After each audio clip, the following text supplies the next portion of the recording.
साथियों, आज के समय में लोगों के मन की अस्थिरता, धैर्य का खोना, उनके मन की स्थिति का खोना, ऐसे मामले बढ़ते जा रहे हैं। क्योंकि आज के समय में लगातार सूचनाएं ग्रहण होती जा रही हैं। हर पल ऐसा प्रतीत होता है कि नई सूचनाओं का अंबार कूद पड़ा है। इनमें वे सूचनाएं भी शामिल होती हैं जिनका हमारे जीवन से, हमारे कर्म से, हमारे धर्म से, हमारे कर्तव्य से कोई संबंध नहीं होता। फिर भी हमारा मन उन पर प्रतिक्रिया कर देता है और उस सूचना को छोड़ करके अगली सूचना की ओर प्रेषित हो जाता है। और इसे बोलते हैं, आयुर्वेद में इसे समझाया भी गया है कि ये वो स्थिति है जिसे अति भोजन कहा जाता है। जिस प्रकार आयुर्वेद में ये बात स्पष्ट लिखी गई है कि भोजन करना उतना जरूरी नहीं है जितना जरूरी उसे पचाना और फिर उसका आत्मसात करना है। और यही सिद्धांत मन पे भी लागू होता है।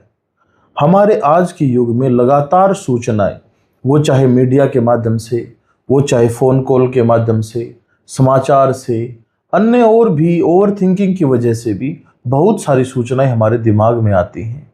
मन उन पर प्रतिक्रिया करता है और फिर अगली सूचना की तरफ बढ़ जाता है। यह स्थिति न सिर्फ सूचनाओं की है, बल्कि इसे मन स्थिति खोने की स्थिति बोलते हैं कि मन स्थिति समाप्त होती जा रही है, एकाग्रता घट रही है, एक किसी मुद्दे के ऊपर शांति से सोच नहीं पा रहे हैं, तो मन अधीर हो रहा है, धैर्य समाप्त हो रहे हैं।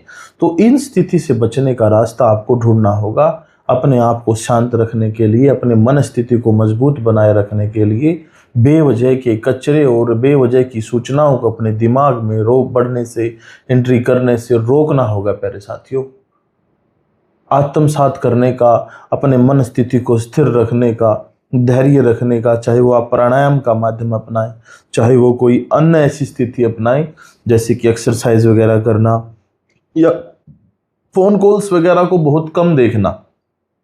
फ़ोन कॉल्स तो अटेंड करें, लेकिन ये कि भाई हर 2 मिनट में फ़ोन चेक करना, हर नोटिफिकेशन चेक करना, ये स्थिति हमारी जो है मन स्थिति को ये प्रदर्शित करती है कि हम स्थिरता खो चुके हैं।